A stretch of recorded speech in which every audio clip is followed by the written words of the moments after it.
Good afternoon, everybody. Hope you guys are enjoying your Sunday and your long weekend because we are in the middle of a 3-day weekend.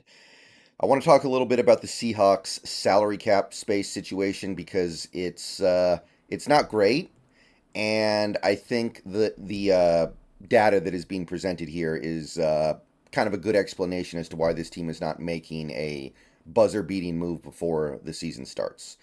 So I got this article from Field Goals that was posted earlier this morning. I also got some of the spreadsheets that I did. This one's a few months old.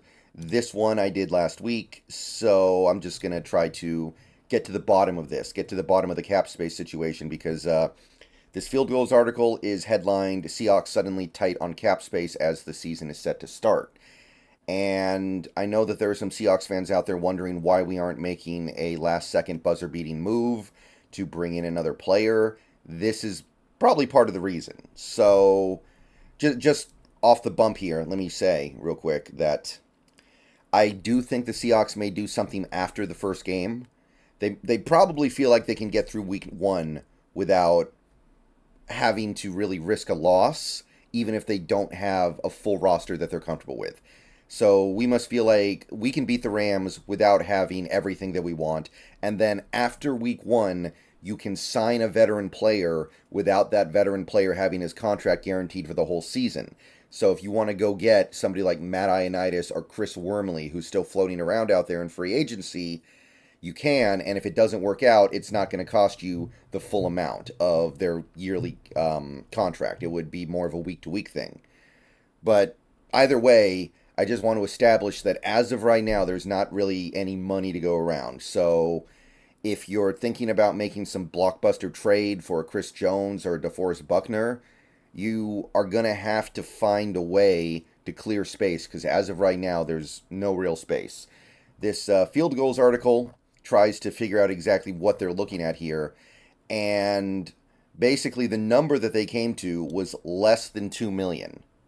Now, understand that yes, you're under the salary cap if you have 2 million in space or 1.9 million or whatever this is, but not really by enough to feel comfortable because throughout the season you're going to see practice squad promotions, you're going to see injury replacements, you're going to see a bunch of stuff happen that zaps what remains of your salary cap. Most teams want to have at least 3 million going into the season. If we have less than 2, that's not great. So honestly, even without doing anything, that puts us in an awkward situation. Now, over the cap says we are 2.7, so basically 2 and 3/4 of a million under, which is a little bit better. But either way, you don't really have any room to make moves. Now, way back a couple months ago, I made a spreadsheet trying to figure out how much salary cap space the Seahawks would have to work with when all was said and done after cuts, after practice squad, after everything that needed to be done was done. And if you go back to that chart, you can see that I tried to guess who was going to get cut. I tried to guess who was going to make the practice squad. So obviously, I'm working with not 100% accurate information because at the time I was just taking my shot at who I thought was going to make it and who wasn't. But the magic number I came up with at the time was about 7 million in space. Now, here's the thing about that number. When I did that, I wasn't accounting for the injured reserve or the PUP because at that time there was just no real way to know who was going to be on the PUP and who was going to be on IR.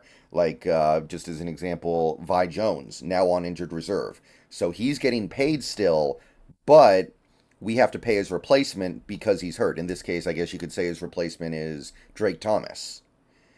Um, Another good example would be somebody like Austin Folu, who is on our injured reserve list right now. Or, excuse me, he's on our PUP list right now. He still gets paid, along with Brian Monet, by the way. And Brian Monet is not making an insignificant amount of money. So you have to pay those guys, and you have to pay who's ever going to replace them. So you put all this together, and you can understand where most of that money went. I did account for the practice squad when I initially did this.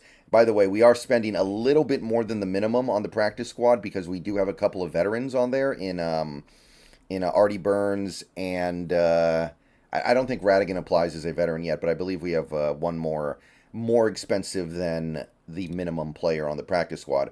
So you put it all together, and 7 million is turned into 2, maybe 3 million at most.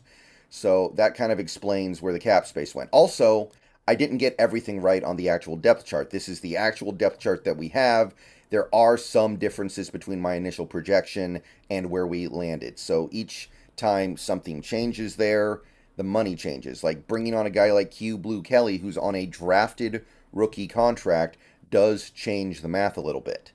So I'm not going to go over every little detail of where the cap space went, but I think that this video does a pretty good job of summing up the fact that the cap space went to these unexpected places, these unpredictable places, the way the roster ended up going where it could have gone another way, and of course the injured players, which I knew at the time. Don't get me wrong, I completely knew at the time that some of these injury costs are going to be taken out of the 7 million that I projected. So, bottom line is there's really no money right now to make a significant move. Honestly, there really isn't money to do anything.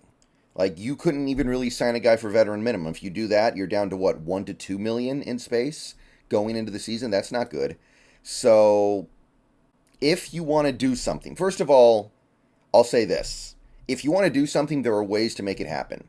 There are ways to make it happen. You can add void years to Gino's contract. You can add a void year to DK's contract. You can add a void year to Draymond Jones's contract if you really wanted to. You could add a void year to Bobby Wagner's contract. You could extend Damian Lewis. Maybe you can create a little bit of cap space like that. Probably very, very little, honest, if we're being honest, since he's on a rookie deal right now.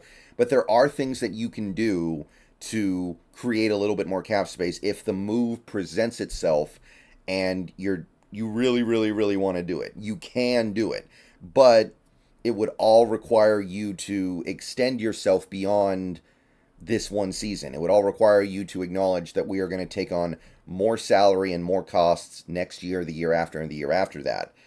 And if you're going to do that as a football team, you had better be thinking that you are going to win or be very close to the Super Bowl this year.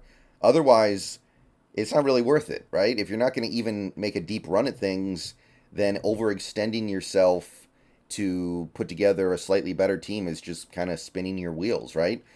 So it just kind of depends on how this team feels about this season, I guess. But as of right now, doesn't look like there's any real money.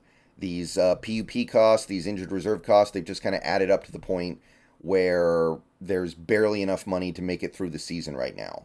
Again, there are things that the team can do. There are always things you can do. There's always money in the banana stand. But you're going to have to do a little bit of work to clear it, and you're going to have to overextend yourself to do it. So if the Seahawks have the opportunity to trade for a DeForest Buckner, then there's a way to make it happen, but it's going to hurt. You might have to give up some players. You might have to extend a player that you're not comfortable extending. You might have to add a void year and just take it on the chin a year, 2 years, 3 years, 4 years down the line. So if you're wondering why the team didn't make a big move after restructuring Diggs and restructuring Lockett, this is basically why. They did those moves just so they could get under the cap, period. They didn't do those moves so they could go get another superstar or a star player. They needed to do this just to be able to afford the team that they had. All right, so that's really all I had to go over in this video. I'll see you guys later. Just wanted to explain where we are right now and why we are there right now.